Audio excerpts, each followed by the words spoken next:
Hello,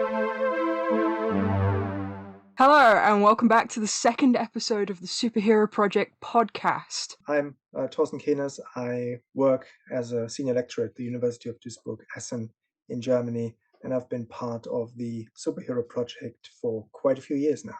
Hi, I'm Caleb Turner. I'm an associate professor of film at Richmond American University London and teach a superhero course and convene on a science fiction and fantasy masters. And I too have been part of the steering group and been coming to some of the annual conferences with the Superhero Project for a few years now. Hi, I'm Danny Graydon. I'm the founder and co-director of the Superhero Project, and I'm a senior lecturer and contextual studies lead for the digital animation undergraduate course at the University of Hertfordshire in the UK. And I'm Mikayla J. Laird, a very tired PhD student and visiting lecturer at the University of Hertfordshire. So I want you all to cast your minds back about, say, 16 years. If I said Marvel to the regular person on the street, they might know who the X-Men are, possibly due to the, at that point, 2 or 3 films that had come out. They maybe know Spider-Man as well, thanks to the very good Sam Raimi movies. And then in 2008, we get Iron Man. Seems like another Marvel movie, seems pretty good. And then right at the end, post-credit, Samuel L. Jackson appears, teasing the Avengers. We've had teasers before, okay. Then we get the Incredible Hulk. And we get that next big tease for the Avengers, with Robert Downey Jr. showing up once again as Iron Man. This is the moment the MCU is born. The moment that the cinematic universe is about to take off and we all know the Avengers are coming. Whether or not the movie was any good is another question entirely, but it exists. We are now celebrating 15 years of the MCU. It has been around half of my lifetime. There are entire generations out there, those younger than us, who have known no different. And it's such a fundamental piece of superhero culture now that it's amiss not to discuss it. So, pointing to my brilliant colleagues, what do you love about the MCU? Well, I would say everything, but yeah, I mean, if I look back to Iron Man or Thor, for instance, I've been thinking about that this morning, and basically, most of what we now know is phase 1 was basically about origin, right? Origin stories and origin narratives of the heroes and the MCU as a whole. So now I remember, watching Iron Man and having a lot of fun with it, and also thinking about, the classical, Campbellian hero's journey being reenacted in Iron Man, and then when I watched Thor, I kind of watched it and realized, well, it's the same story. Obviously, it's the hero's origin story and the hero's journey again, but they mixed it with a kind of coming of age sort of genre, and that, I think, that was the first time when I noticed that there might be something special going on, because even at this early stage, you had this genre mixing that Marvel still does very well to this day, and I think that was when I began to really take note of what was happening. Brilliant. Caleb, what do you love? Thanks, Vicky. Yeah, really good points there, Torsten. I think I'm going to pretty much agree with this idea of the excitement that there's something both familiar and new, familiar with those stories, like the hero's journey, or this idea of, like a narrative of becoming. And that can be expressed through the individual or individuals coming together. But I liked how what felt very new to me was this speaking to one another. Suddenly, oh, okay, Iron Man's making a reference to a film that's come out in the same summer. It's come out making a reference to Incredible Hulk. Or maybe there's this sense of, at the end of the first MCU film, Iron Man, Nick Fury comes along and you think, oh, wow. So when he says, you're part of a bigger world now, you're part of this more expanded universe. Mr. Stark, you become part of a bigger universe. You just don't know it yet. It felt very familiar in one way, because yes, we've seen it in the past with, I guess, things like Star Trek and those kind of franchises, but it just felt repackaged in a very contemporary and relevant way that was very accessible. So it's new and exciting as well. But yeah, for me, every phase seems to bring in new genres. When I first saw Thor, I thought, wow, Norse mythology. This is interesting. There's a lot of territory here.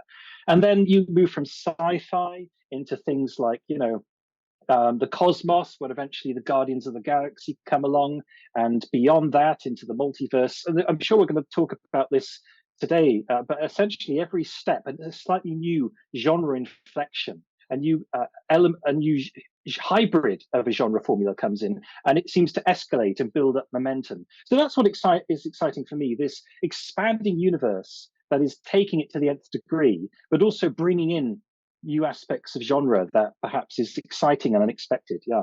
Wonderful. Danny, what's your favorite? I think that the MCU has a fundamental frisson of excitement for me because I'm like a Gen Xer, so I grew up in the 80s and 90s, and superhero movies back then were really Superman or Batman, and then there was this sort of peripheral array of one-offs like the Rocketeer, the Shadow, the Phantom, most of which were sort of underwhelming films. And during the 90s, certainly it seemed that many Marvel properties were just impossible to achieve in terms of visual effects, that kind of spectacle. So once you start getting the success of things like Spider-Man and the X-Men, the Hulk, and the Fantastic Four movies, which obviously aren't very good, those ones, you start to see that something's happening sort of post 2000 with Marvel, and that kind of spectacle is being achieved. But I think once you get the beginnings of the MCU with Iron Man, it was just the characters that you'd never seen before. Iron Man, being something of a B-list character at that time, is suddenly elevated to the absolute front line of the Marvel universe on screen. So I think that was a particularly a fundamental source of excitement for me, because so much of this stuff I'd never seen before. And really, with things like the Hulk, I'm old enough to remember the really great TV series in like the late 70s and early 80s, which was great, but nothing in terms of the visual scale that you will get in the films. And I think intertextually, where these films are linking to each other, there was also an added sense of excitement that you really felt that the comics universe, where everyone knew each other, was really being forthrightly represented on screen. And to actually see that, which on a commercial and an industrial level always seemed impossible, because these characters were owned by different studios and never the twain shall meet. You noticed that in the early 2000s when it was like Sony and Fox doing different characters. To suddenly see them coalescing all together is absolutely amazing. And if you're someone who's followed superhero cinema for a very, very long time, that was unique. That had never been done before. It was really the realms of kind of fan culture's fantasy, where you imagine Christopher Reeve Superman meeting Michael Keaton's Batman. It's never ever going to happen. But now you are seeing all of these characters meeting and interacting and referencing each other. So it feels very, very cohesive. And to be living through this and to have so much in the space of 15 years has just been, real manna from heaven, really, in that regard. And so very, very exciting. I said, I think in a conversation with Mickey recently, if the MCU had just been phase one, just getting Thor and Iron Man, the Hulk, and then the Avengers, in some ways that would have been enough. That would have been amazing on its own. But to have everything since, it's just incredible. Absolutely. I must admit, one of my favorite things to have come out of the MCU is that regular people who have never touched comics have an opinion on superheroes I never thought people would talk about. I mean, I grew up reading the British Panini reprints, and you'd have backup stories in there about the Hulk, who a certain older generation knew because of the TV series. You'd have Daredevil stories in there, Thor stories, Iron Man. These people are now all household names, and I love that. It's such a fantastic part of the MCU that you can have these deep discussions about these characters with people who've probably never picked up a comic book. It's amazing. Yeah. And it's also about the characters being the star that's quite an interesting change with the MCU, because when I always remember that poster for a James Bond movie in the 60s, You Only Live Twice, and it said, Sean Connery is James Bond. That really sold that film quite powerfully. But now you sort of think, well, Iron Man is Robert Downey Jr. And you always feel that it's going to be quite challenging to find another actor who embodied Tony Stark so perfectly and fully as Robert Downey Jr. And it seems to me that actually now, rather than thinking about the actors, we're actually just thinking about the characters, which I think is quite an important change that we've seen in the last 15 years. Yes. Absolutely. Do you guys think that like the invention of the post-credit scene then is what really enables or facilitated the kind of interconnectivity? Because obviously it was designed to do that, right, to a certain extent. And we could cite instances where they teased something that still hasn't happened, right, or where they teased something that didn't really come to pass. But overall, people just staying at the cinema at the end of the film, just waiting for something to happen post-credit was something new. It's an important point, but from what I understand in the press discourses, apparently it was meant to be a little bit of a laugh, supposedly, this discussion between Jon Favreau and Kevin Feige, where they wanted an Easter egg to point out, this fun idea of expanding the world. And it wasn't even in the script originally, if you can, believe in what's said in the discourses online. But after they realized what you could do with that, I mean, it really taps into the superhero narrative, this serialized comic book storytelling. I mean, there were things like at the end of Last Stand back in 2006, X-Men Last Stand, a version of that. And maybe the potential was always there. But yeah, I think although it may not have pragmatically been planned from the ground up, and it may have been an organic evolution, what started off as a joke basically has conditioned all of us to sit there for 10 minutes at the end of every movie, wait for the credits to roll, and continue in a transmedial fashion, the storytelling terrain beyond the end of the film. So yeah, I think it has forever changed. Even people will sit in most blockbuster movies now waiting for a post-credit stinger, or whatever you want to call it. So the nature of consumption, of how we consume these stories, has changed for sure after that turning point moment. Yeah. It is amazing how that has become like ingrained behavior now, that you just sort of stay there as the credits roll because something's going to happen. And I remember in one film where it didn't appear and you kind of felt deflated because it wasn't there. And that, when we were growing up and you had these kind of Easter eggs that were just like fun little nods to things that sort of peppered films. And now you're actually seeing the interconnected tissue between these films, that actually something so small can generate such excitement.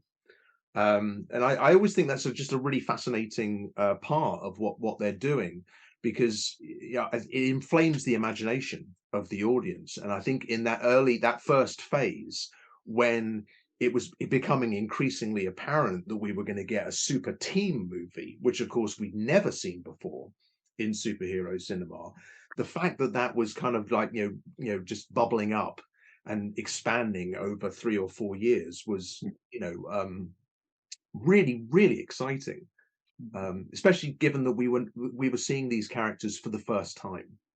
Yeah, and I also think the like putting it after the ending of one film kind of almost not negates that ending, but it opens up, or it keeps the narrative continuing on, right? Even though no film is running. So you get the teaser, which kind of negates the ending of the film and says, well, yeah, they've won now, but let's see what happens, right? Yeah. And I think that's also important to kind of keep the audience interested, right, in what's coming next, obviously. I will add to Caleb's point about The Last Stand having that stinger at the end before we had the MCU. That's actually what conditioned me to stay, because if you think about the X-Men movies afterwards, if you miss that stinger, there's no explanation for how Xavier comes back. It just conditions you to want to learn more, so you have to sit to the very end of the credits. I mean, it seems to certainly lend itself to this, with what everybody is doing right now, with having whoever's got a Disney Plus subscription. You're watching these sandwich shows in between movies, and you're even watching shorts or animations that'll fill in the gaps or fill in some of the grey areas from the other, from the rest of the trilogy. On and on it goes.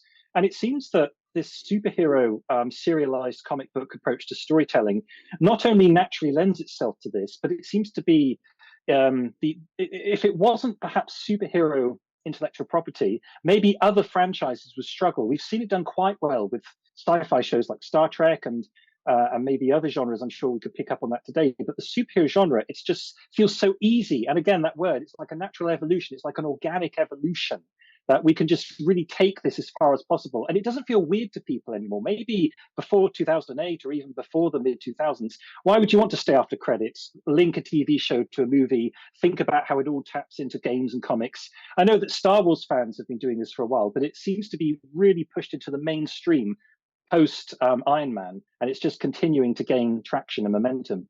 It's an interesting form of audience conditioning too, because these movies that were so popular with audiences, it becomes like water cooler conversation, as the phrase goes, that if you're not knowing of everything that's going on in the MCU, you're somewhat outside of that cultural conversation.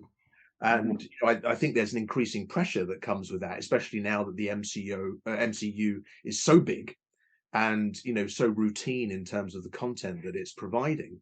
But the fact that audiences have followed it slavishly, devotedly for 15 years and just dozens and dozens of works, it's pretty powerful about how we are so inured to become involved and engaged and immersed in this universe, because it's so large and so diverse in what it provides.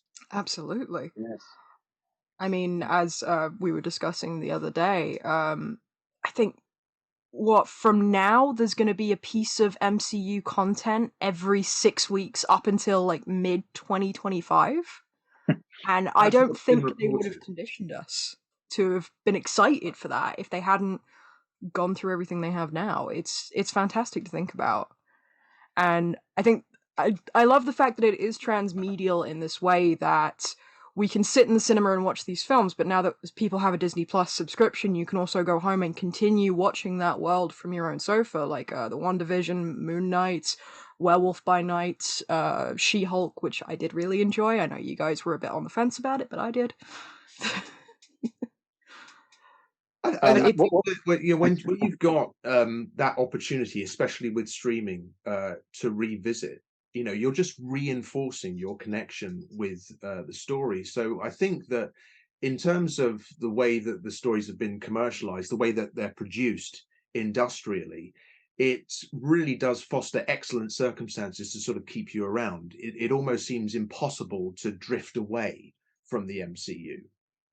It's always there. You can revisit the films on Disney Plus within 6 weeks of the film coming out in the cinema now.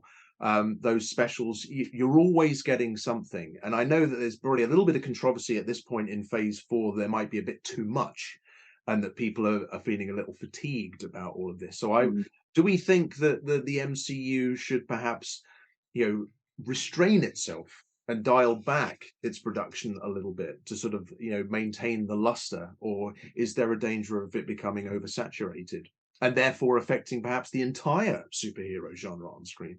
Yeah, I think it's a bit of a problem with phase 4, because phase 4, well, it's often said to have been not as good as the others, let's say, and I would agree. But I think, phase 4 is by necessity a transitional phase. So after Endgame, obviously, you need some transition to reassemble a new team or do whatever with the remaining members. So I think the question whether or not the MCU is overstretching itself, right?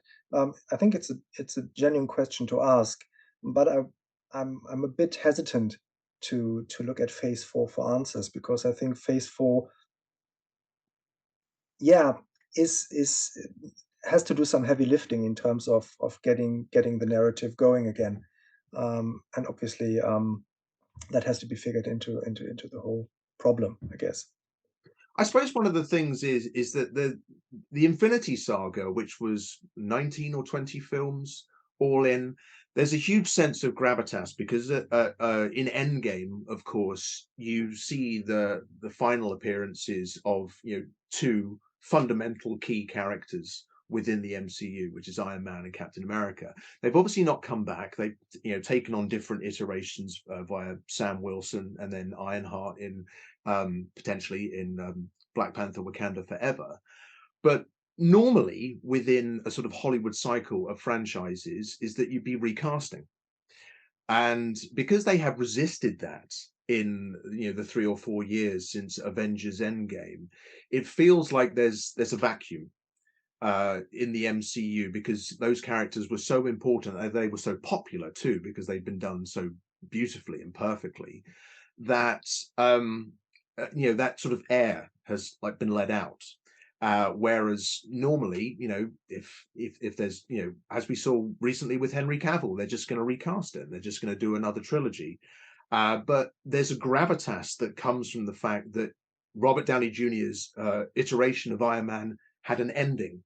And I think what that speaks to is actually the sort of propagation of myth, and actually making the MCU into something that's really a modern form of mythology. Because when you look at Cap and Iron Man, their stories are told now. And so, that mythological dynamic can sort of enclose them and sort of sustain them. Whereas normally we just have another person carrying on, and actually having a sort of the consumability of superheroes where the stories just keep getting told and they keep going on.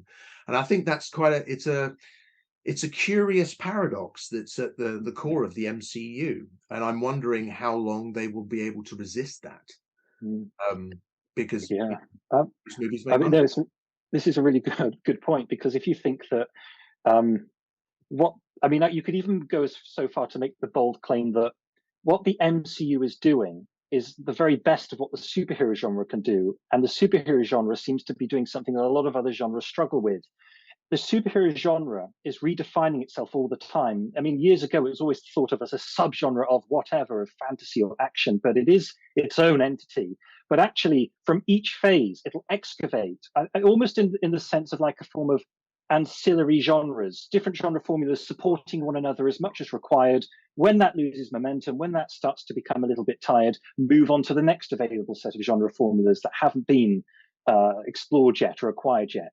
So yeah, we are moving through this stepping stone approach of the classics sci-fi, things like political thrillers with Captain America, space operas, Guardians of the Galaxy. We've talked about Norse mythology. You've got things like supernatural and magic and multiverses, and recently horror, and on it seems to be going. So what we'll end up seeing, I think, is eventually, although the superhero narrative isn't changing necessarily, if the iconography and the different pleasures, the visual and audio and the thematic aspects of different genres start to become a little bit too familiar, dried up, and there's no new genre territory to explore, maybe that's when that oversaturation will start to become more apparent. But what's fascinating is people expect superheroes to be very eclectic, and they just push it together to make sense.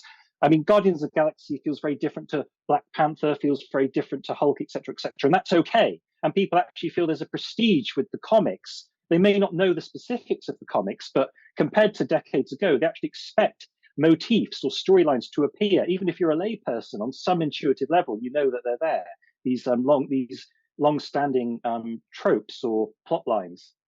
So yeah, there's an elasticity. When that starts to lose its flexibility and it becomes a bit rigid, maybe we will have that fatigue set in. But there's some genre territory to be explored yet in the next phase, I guess.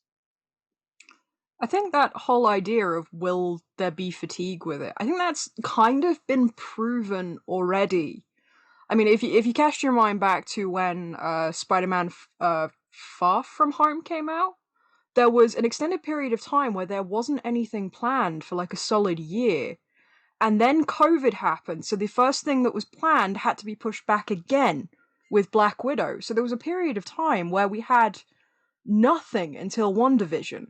And yet all this stuff was still making money. People were still clamoring for it. And in part, I think that's one reason why Phase 4 has been sort of strained, because they've almost had to push them out slightly faster to keep up with their own schedule. Yeah. But I'm wondering if that gap where we had nothing sort of proves that there wasn't a fatigue. People are still clamoring for this stuff. We still wanted it even with the break. Yeah, I mean, it's true. It's true. I think that because Marvel is so big in terms of the characters, whoever thought we'd get an Ant-Man movie? I mean, I honestly, know. And Black Panther might have seemed unlikely too, but look what happened with that first film. I mean, you sort of get an aspirational superhero figure for people of color that really does rival, I think, what Christopher Reeve did in the first Superman movie. Just something that was so culturally powerful. It sort of resisted just being cliched. But I think that one of the problems that I think could affect Marvel is that because there is such a fast and furious development process, it puts a great deal of strain on the production of visual effects. And we've certainly seen there are examples of the MCU. Black Panther is a good example of this, where clearly they had an A team who were doing those gorgeous vistas of Wakanda and all the Afrofuturism, and then there were action sequences later on that probably needed more time. And the rhinos. And the rhinos were terrible. Yeah, exactly. And I think that you can see that in some recent Marvel films where there is that tension of clearly it's being produced as quickly as possible. They're on a clock and a schedule with this. And maybe that's what will affect things, because you've got other films like Avatar: Way of the Water, for example, the long-awaited Way of the Water, which clearly has its money on screen and has taken the time to produce those kind of effects, even if the story isn't that great as usual. So there's clearly a tension there. So, but I hope that we're not going to see the MCU going anywhere. I don't think it will, because it's too well of an oiled machine. And certainly produced by Disney, they are clearly the company that's got the money to propagate all of this, which I think is a necessity at this point. If it had been any other studio, we might not be nearly as far down the line as we are now. Absolutely.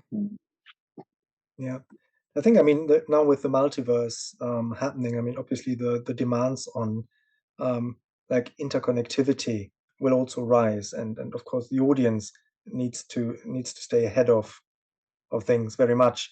And I was thinking about Wong as a character, how he kind of pops up in like Spider-Man, he pops up in She-Hulk, and obviously in Doctor Strange, and he seems to be like almost a connecting thread between TV and between some of the films, as this recurring character. Of course, one thing, and that's of course a good way to do it.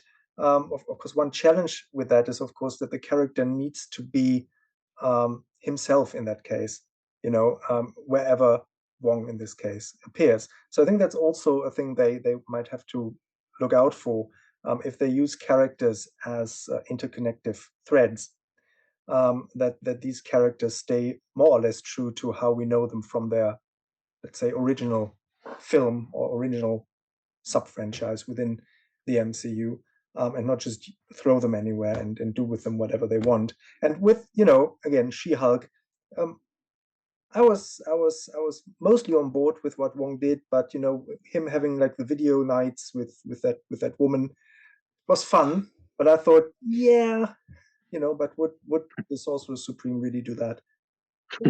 Yeah. So it was He funny. has to put up with Stephen Strange. Give him Well, yeah, something to do. probably.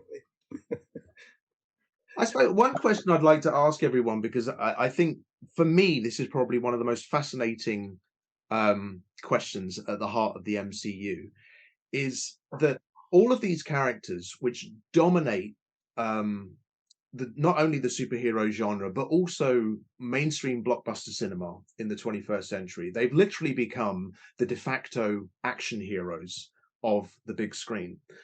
And I think that when you look at all of the MCU, I wonder if there hasn't been a sort of subtle and fundamental alteration of what a superhero is. I mean, all of us are well aware of the great works of Peter Coogan, where he defines the superhero of being the mission, the powers, and the identity, and that in these films, the Avengers, as we've discussed before, are basically like a superhuman strike force taking care of alien threats. They sort of dial down the fact that they're basically vigilantes. Which country do they represent? Or a particular ideology. I do a superhero lecture in which we look at the Gulmira scene in Iron Man, and how you basically got this technological representation of America. America is the world's police going in, and you notice in that sequence that clearly people die. And you notice this in a lot of other MCU films as well, that people are killed or they're allowed to die, which is sort of fundamentally undermines the mission of a superhero, that pro-social mission. So there's this tension between the demands of what a superhero is and how we've come to understand them through the source comics, and then the demands of action cinema, where there is violence, there are repercussions, there are deaths, etc. And so as a result, is there a whole generation of audiences who are seeing superheroes as flamboyant costume characters who kill? I put that out there to the group, because it seems to me to be quite an interesting aspect of these films that's perhaps not as addressed as perhaps it should be. Yeah, good question. I think, you know better than anyone else that Henry Cavill's Superman kills as well. At least he does in Man of Steel. So I wouldn't put that necessarily on the MCU. I think it might really be a reaction, at least in terms of the cinematic representations of superheroes, either to the demands of the cinematic genre, but probably more a reaction towards a change in society or cultural values or ways we want things to do. So I think the ideal of the superhero, which is of course what Coogan's definition strives at, and Richard Reynolds as well, the ideal superhero manages everything without killing anyone. But that might be a tad unrealistic in real life, right? Right. That's why we might like to read superhero comics or watch classical superhero films where the superhero doesn't kill anyone, in terms of maybe kind of escapism a bit, right? But I think it might be, if we read the killing that superheroes do nowadays as maybe a movement that kind of turns away from this escapism a bit, and moves the superhero maybe a tad into the direction of realism, if we can speak of realism in a superhero film. But I haven't thought this through, but for me this would go into that kind of direction. I mean, it's interesting, isn't it? There's that tension that you get, because we all know that one of the great hallmarks of the MCU is a fealty to the integrity and the tone of the source material and how that's been translated into films, rather than just going for this default expression of superhero cinema, which is kind of grim and gritty realism.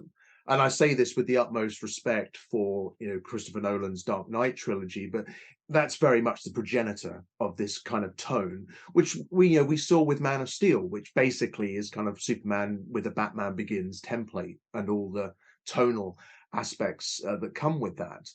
But there's a sense that while you get the sort of science fiction and the flamboyant action and all the aspects of superhero genre that we've come to expect, that there is that kind of infusion of realism and sort of moral grays that we understand as adult audiences and indeed expect. So maybe what the MCU has successfully done is facilitated that shift and occupied that point between being realistic to a degree, as much as you can have with that, but not offering the audience what would be moral naiveties.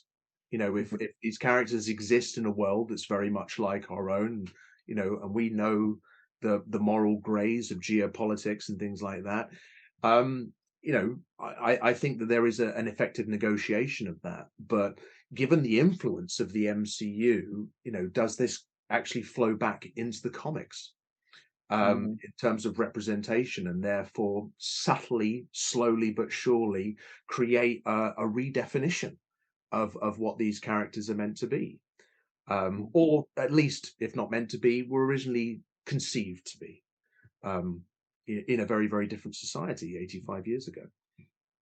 I think running off what both Danny and Torsten said, it's not so much a matter of realism, it's a matter of verisimilitude. And Danny will probably correct me with this, but when Richard Donner was making the first Superman film, he had like a plaque with verisimilitude there, because he wanted people to believe that people watching the film, this is a man who can fly. We've now come to the MCU, and with that first film, you had to believe that this guy could build a suit that could do all the things he could, that would let him escape, let him save these people, let him take on the Ironmonger, and still be able to run his heart.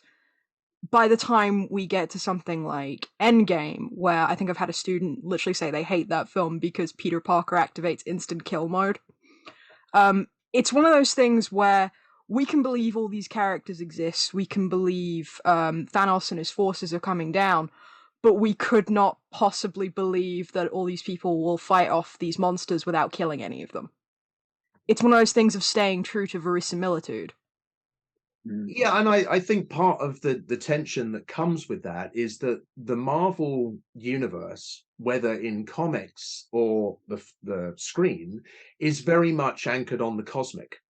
Because, you saw an Iron Man film where there could be this heightened reality of having this technology, but as soon as Thor comes in and you've got everything else, then it suddenly becomes like fantasy and science fiction.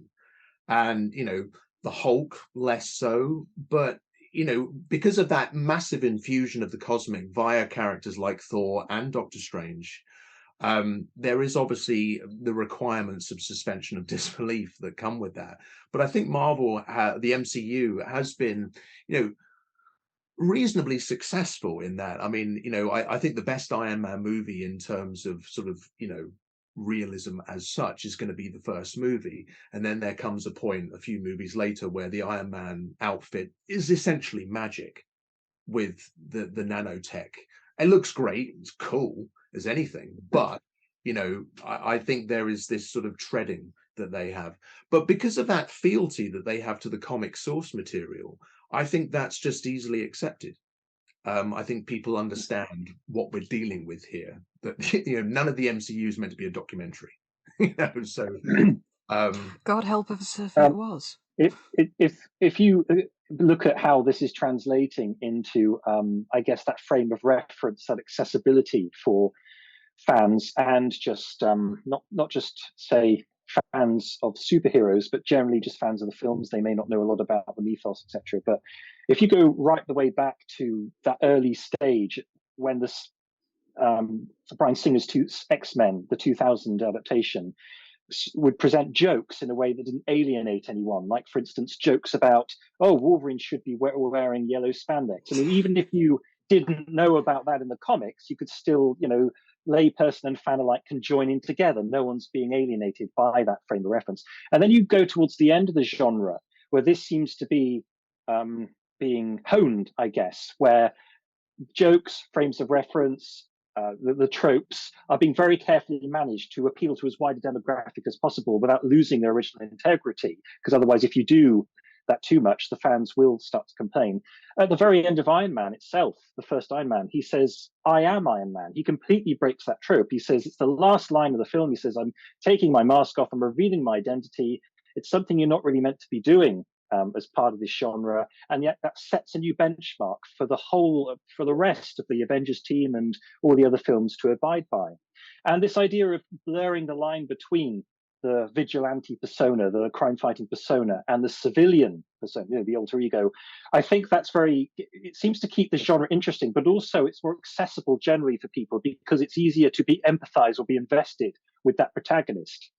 And in terms of identity, you could even bring in aspects of who gets to be represented, who gets to be appreciated for their heroism. And that's a template set in place by Robert Downey Jr.'s performance there, that then we start to see different star personas, different people from different, for instance, ethnic backgrounds that aren't just the white default male norm that we saw in the earlier phase, that those identity politics really do resonate in a way that people find accessible, because you're not just thinking about a superhero, you're thinking about a three-dimensional person, a flawed human that has responsibilities. So it does tap into that whole Coogan idea of, responsibly using your power for a pro-social mission, even if that costume side of things has been blurred a little bit, that line has been diffused a bit.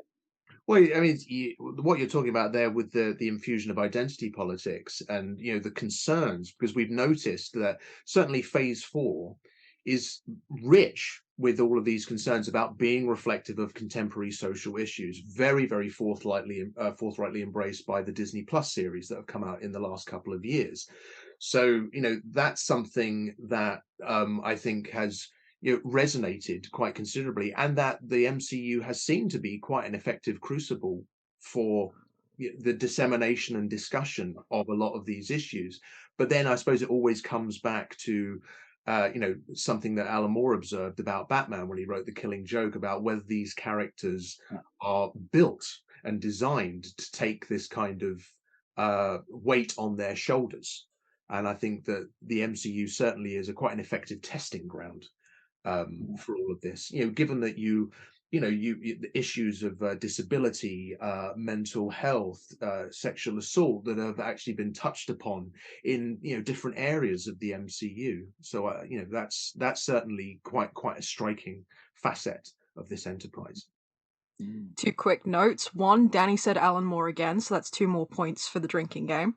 And 2, while we're talking about identity and representation, quick note to Marvel. Having all of your female characters walk forward in a line is not representation, it's pandering. Please do better.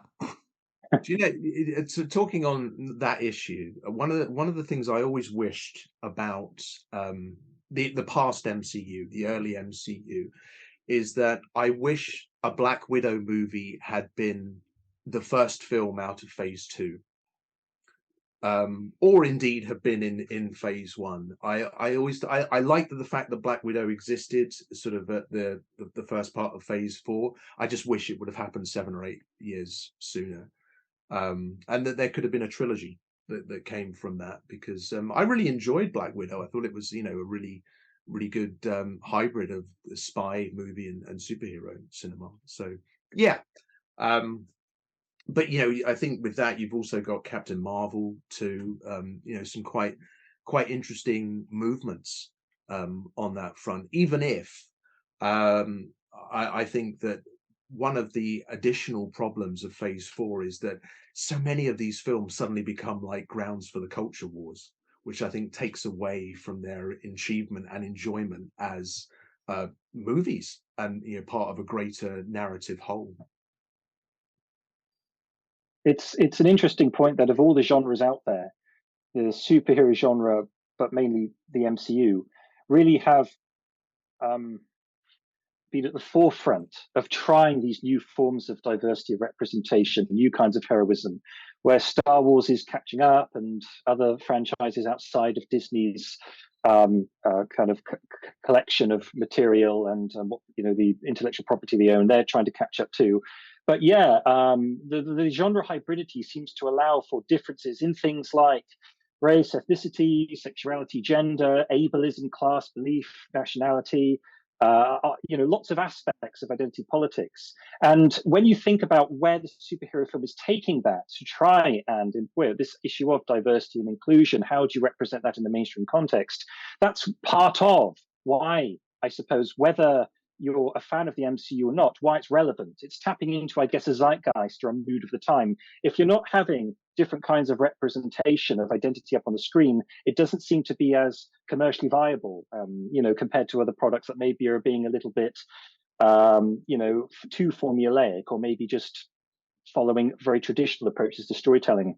So yeah, it's recently we've seen some new ground made in these kinds of representation, and I wonder where that'll go in the next phase. I mean, there was a lot said, for instance, in what was going on in Black Panther 2 about what Latin American superheroes being represented, and I mean, when has that happened before? And yeah, I think whether it's kind of Pakistani American, Asian American, or Egyptian American, but it is interesting. It's that hyphenated, this one foot in the Western context and one foot beyond. So it is still grounded in that Western centric context. But this is all part of what makes the MCU very interesting, both for fans and people that want to critically unpack this.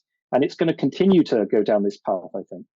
Agreed. I think that one of the things that all four of us have noticed over the life of the superhero project is that we've seen the diversity of superhero characters on a global level, from countries where you might not expect superheroes to be popular, but they're there.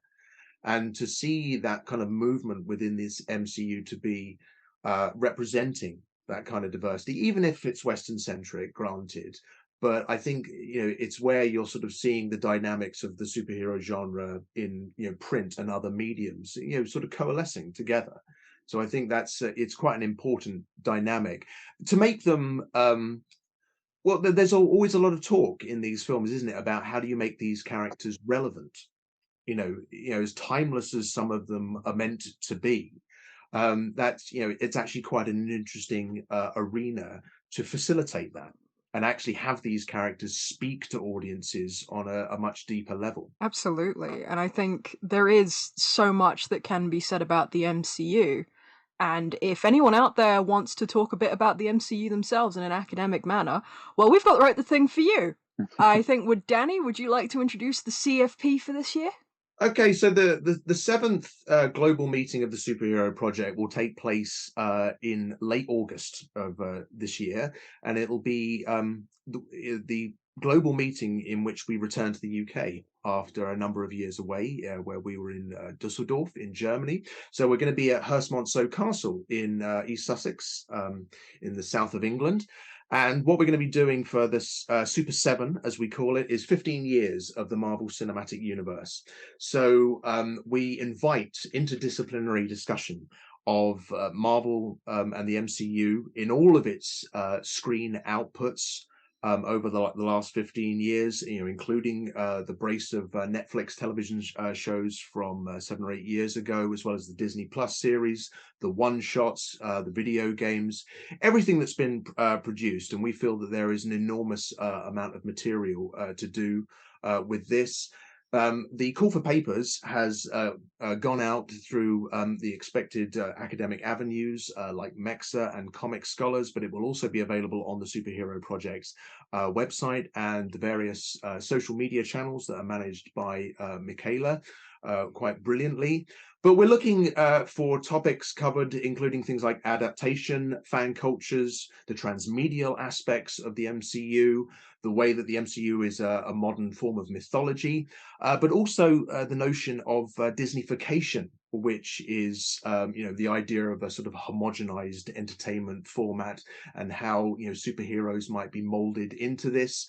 Intertextuality we've covered, diversity and inclusion, multiversal storytelling, which of course we saw most strikingly in Spider-Man No Way Home last year, where you had the integration of two prior Spider-Man iterations into the main narrative. Feminism, and how that has been represented through various characters, the postmodern. Also the globalized superhero, because the MCU is at the forefront of global representations of the superhero, and because it's owned by Disney, the way that it has been represented can fit into ideas of globalization. Identity, representations of mental illness and disability, sexuality, gender, ethnicity, the MCU's relationship with audiences, and indeed the demands that are placed upon them. What is the relationship between the MCU and the Hollywood star system? Has it fundamentally altered it? Representations of violence, of course, that you saw very forthrightly in the Netflix series such as Punisher and Daredevil. And of course, symbiosis with the comic source material, which I noticed in many of the films actually becomes like a new form of Easter egg, where you might see a certain comics panel replicated on screen. I noticed one from Captain America, the Winter Soldier, that comes from the Ed Brubaker comics that I always thrill to. So what we're looking for is abstracts from interested parties who want to come and present at the conference. 300 words that should be submitted to myself and Torsten by the end of February, Tuesday the 28th of February. And we'll be looking to get back to people who have applied and want to be involved by the middle of March. And then, of course, there'll be the lead up to the conference itself, which will be in late August, between the 25th and 27th of August. So that is out now. So please do take a look, come up with a good idea, and we'll look forward to seeing you at Super 7 on August 25th to 27th, 2023. Yes, all additional information is available on the website. I will be making sure that you're spammed with it constantly if you're following any of our social media feeds. We're also always available to bounce an idea off of if you want to just talk to us if you find us on social media. But I have one final question before we sign off. Guys, what is your favorite MCU film or TV series? A hard one. I know. Oh, dear. Yeah, well, it changes. I think TV series, I really enjoyed Hawkeye, really, because it really put me into Christmassy spirit. But I think I would have to go with WandaVision for TV. Yeah, Nice. and I think I still remember coming out of the cinema after Endgame, and I thought that was just the most perfect film I'd ever seen. So I go with that one. Nice. Caleb? I think for TV, I quite enjoyed Loki. I thought it was very interesting in the new ideas it set up. And I wasn't quite sure what to make of it at first, and then I was along for the ride. So yeah, for me, it was very kind of innovative as a show. And then it became very familiar, clearly, after that, as the new trips set in place. And for films, well, just for pure fun, Guardians of the Galaxy 2, always a riot, always kind of like a roller coaster ride experience of humor and spectacle. So yeah, for me, just for pure entertainment, I find that very enjoyable. Yeah. Danny? On the TV front, I'm going to say Daredevil, which is my favorite Marvel TV show above all, because I thought it was so close to the comics of the last 20 years and was so thematically rich. And I love the performances in them, and the nuanced way the relationships played out in that.